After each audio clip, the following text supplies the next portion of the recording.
Hello and welcome to another session of the Business Renovator. I'm happy to be here. Blue skies and warmer temperatures where I'm at. I'm in Western Canada. And we went through that vortex. It's causing havoc in the US, Texas, and Oklahoma.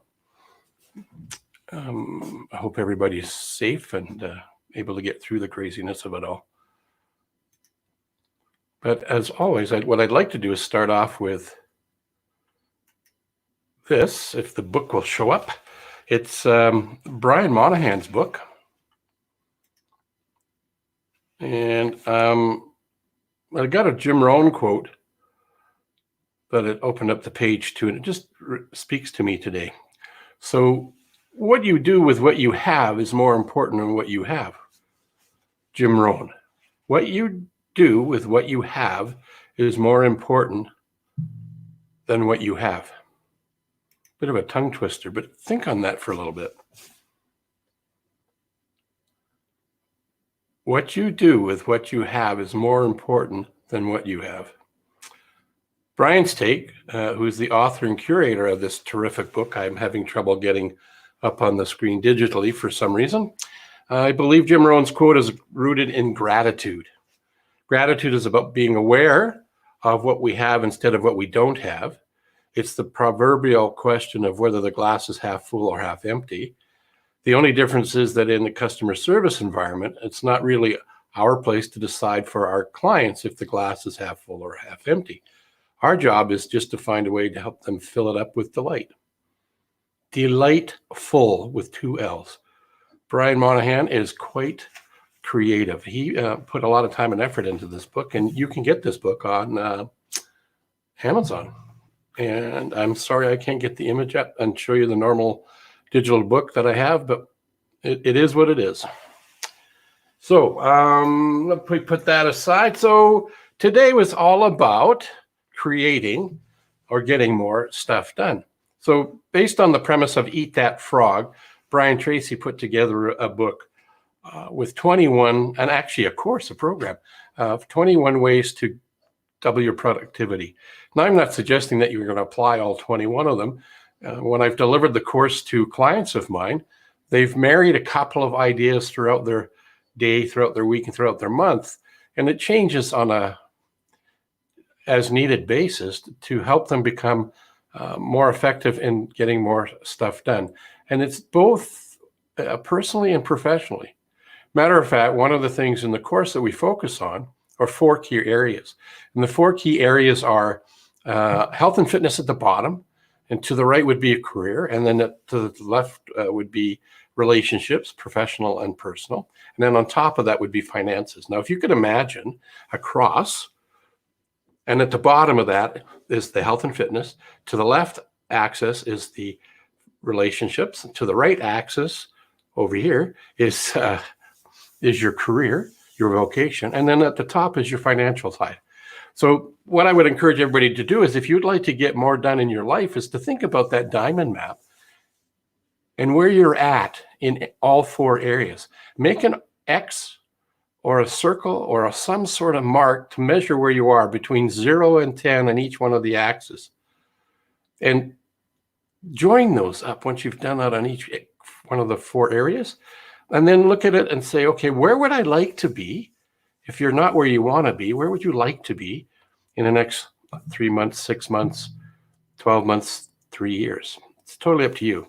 And make another set of marks, another X or another 0, something different. And actually, if you do this in color, it's a brilliant idea. Do it in color and connect those dots for the first one, where you're at currently now today. And the second one would be, where are you wanting to get to? Ideally, if you could have everything aligned and be who you would like to be, have what you want to be, experience what you want to experience, what would that look like? And once you've decided what those are in all 4 areas, I would encourage you then to set 3 to 5 goals in each area. And I wouldn't just use a SMART goal, although SMART is one way of setting a goal. And just to make clear what that means is SMART is specific, measurable, aligned, resonates, and is time-bound.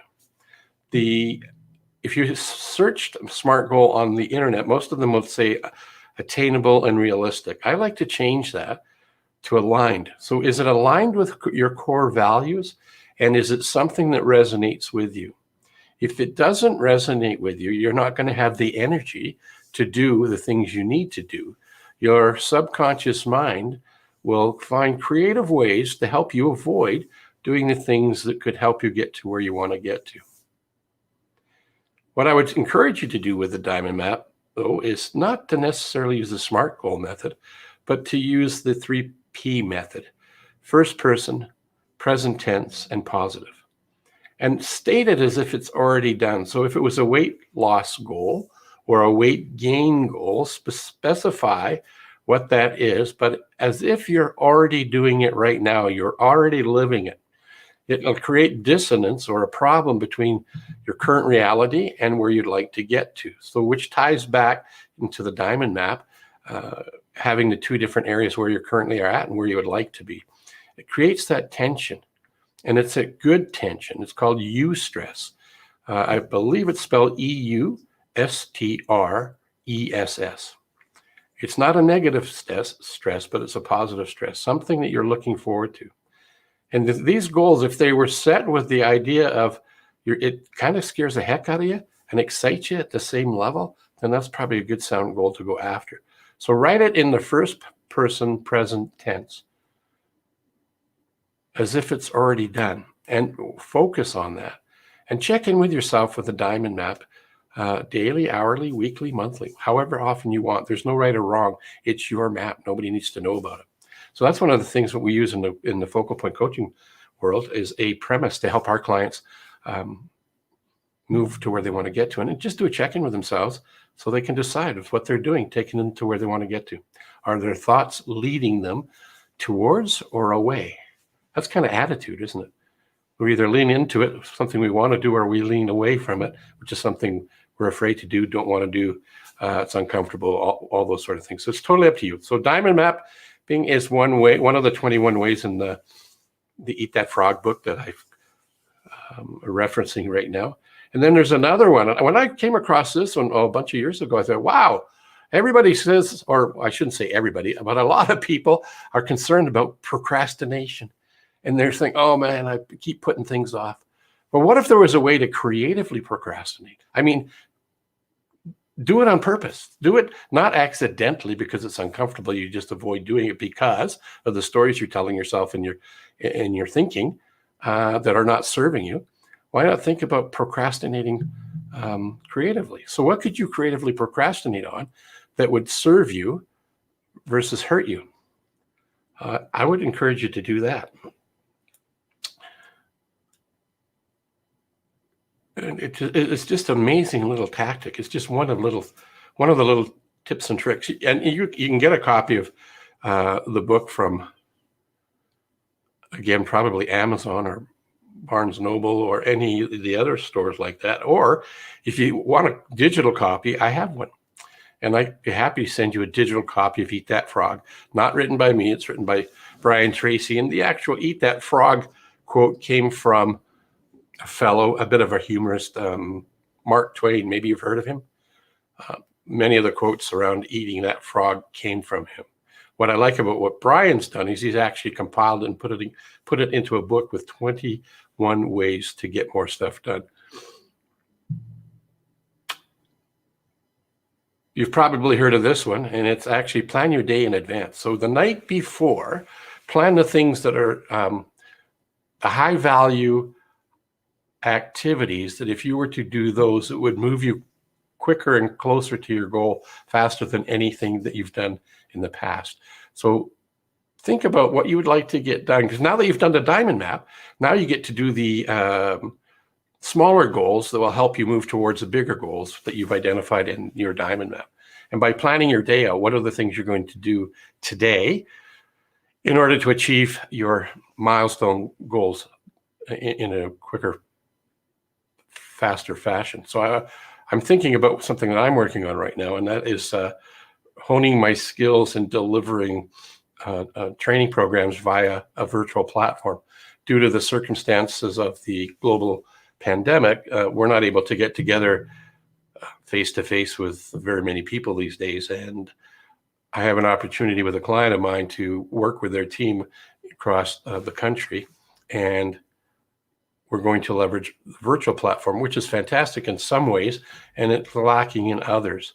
So I've been doing research and studying on how to make it an amazing experience as best we can in the virtual platform. So that's one of my career goals right now, which then supports my relationship goals and also supports my financial goals.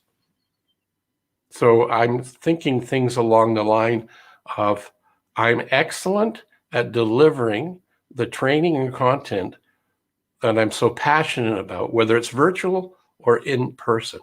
Either way, I'm okay. So I see myself when I state that, delivering it. And what ends up happening is I get creative ideas and intuitive thoughts as what I could do to make it better. I'm reprogramming my subconscious mind to automatically do what I'm trying to do in the future now. So that's the first person present tense positive affirmation approach. See how these are all kind of intermingling and tying in together. So planning out your day is a really good idea. For example, let's take a few notes. Take a look at a few notes I have here. So begin every day, and begin today if you don't do it already. Plan every day, week, and month in advance. Take out a note paper, a sheet of paper, and use it like, or even you could even use your tablets or smartphone these days. It doesn't have to be just handwritten. Although there's some magic in the handwriting part. Writing our thoughts down on paper creates neuron connections in our mind that typing on a keyboard or on a smartphone doesn't happen as easily, because we're working more with the mechanics versus the natural organic side of the mind. So the experts say, doctors.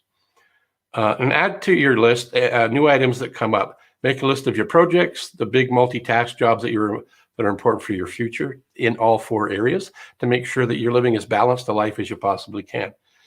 And lay out all of your major goals, projects, and tasks, and prioritize them. And work on the high level, high value activities that are going to move you, because we don't have enough time in a lifetime to get it all done. It reminds me of a story of when I was out at the ranch with my border collie a bunch of years ago, and we have been working on the sheep. Working on the sheep means we were herding the sheep. I was getting my dog trained to do what she loves to do naturally, but to refine her skills to make her a better athlete and better herding dog, even though she had that bred in her. And we were walking back after having a session with working with the sheep, walking back to the rancher's house, and his property wasn't pristine. There was piles of tires and rims in one area, and there was metal fencing in another area, and there was piles of all sorts of odds and ends and things. And he had a shop where he had a bunch of tools and things in there and outside of there, and there was a few rusty old trucks and cars on his property. And he said to me, Phil, you know what? There's always 27 and a half hours of worth of stuff to get done, and only ever 24 hours to get her done. So by identifying your priorities and planning out your life a little bit better, you can actually compress the things that you want to get done into a bit of into the 24 hours that are available to us. Like Ron, the farm rancher said, we only have 24 hours, and we only have 27 and a half hours of stuff to get done. So whether you're a rancher, an entrepreneur, an individual, a homemaker, salesperson, student, doesn't matter. All of these things apply to us as we go through our life. Let me see. What would the other thing, out of 21, there's some really, really good ones, but for you guys today, what could we look at that would make sense to you?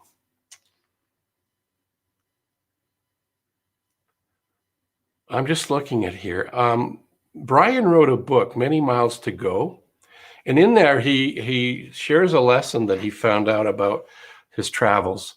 So in Many Miles to Go, Brian's talking about, as a young man living in Canada with a few of his buddies, they had this big, hairy, audacious goal, and that was to go to South Africa. And they wanted to go to do it on a bicycle. They learned that was not the best way to do it. But they didn't know that until they started the process of traveling to South Africa. And what they found was a lot of things they found out. There was the tension between the friends, the way they thought they were going to get there changed. Some went earlier. They didn't go together to go from Canada to England to where they were going to start, get their bicycles and ride to South Africa. Well, they realized before they left the UK that riding a bicycle wasn't a practical solution or a way to get to South Africa. Without stealing too much of the thunder out of the book, Many Miles to Go, the one corollary lesson that stands out in there, and we talk about in the Eat That Frog, is over the desert that they had to travel through Algiers was every mile there was an oil barrel. And they were markers there deliberately to help people who are traveling across the desert make it across safely. Apparently, it's not a very safe thing to do, not an easy thing for most. And the guys they had met, Brian and his buddies had met along the way, were traveling in not the most ideal vehicles and methodology to get across there. But that's all spelled out in the book. If you haven't read it, it's really one of my favorite Brian Tracy books, Many Miles to Go. The end result was because they had these barrels to shoot for, they didn't look at the distance of South Africa, because at the beginning of the trip, they're in the northern part of Africa, and they wanted to get to South Africa, down to the tip of Africa. And instead of focusing on the big goal, they had that in mind, but they had their head down, ass up kind of thing, focusing in what's important now. So every oil barrel that was there was a milestone, literally, as to moving towards their destination eventually, which was South Africa. Well, happy to say, Brian didn't die in the desert, but they came close a few times, according to the story he shared, and they made it to South Africa. The story in the book where he talks about the lessons that he learned along the way ends it in Algiers, but because that's where most of the lessons came from, was crossing the desert. So if you want to find out what Brian's done there, I don't have a copy of that book, but you can get that one on Amazon. If you do want a copy of Eat That Frog, a digital copy, let me know. Send me a message and direct message me, or send me an email. My email address is at the top here, and I'd be happy to send it to you. You can have all 21 chapters. It's not a thick book, and it's not a heavy book, but it's a really impactful book. If you were to combine one or two or three of the strategies of getting more stuff done in your life together, it would be like adding a lever and leveraging it to get more things done for yourself, your family, your business. If you liked what you heard today on the Business Renovator, share this out. If you're hearing this on the replay, put hashtag replay. And if you know of someone who would like to be interviewed on the Business Renovator, and the theme that we talk about for the most part is the Renovator is all about sales, marketing, and mindset kind of topics. So if that resonates with you and you want to be on the show, message me again. Happy to have an interview with you and set something up. Or if you know somebody that should be on here to share their message, let me know and let's do the introduction. I'd be looking forward to having a conversation to share what their message is with the people in my audience, their audience, and the new audience that seems to be growing a bit every time we do one of these. So my name is Coach Phil, or Phil Jokes, and I'm the host of the Business Renovator. If you like this, awesome. If you're here watching it live, thank you for being here. Let's see who's here. A couple of people here right now. There's my buddy Kellen, and she's awesome. She runs 2 shows, lots of entertainment and education there on her shows. And she creates cards that wow, and they literally wow you when you receive them. I'd get off my chair and go grab one, but that's unprofessional. My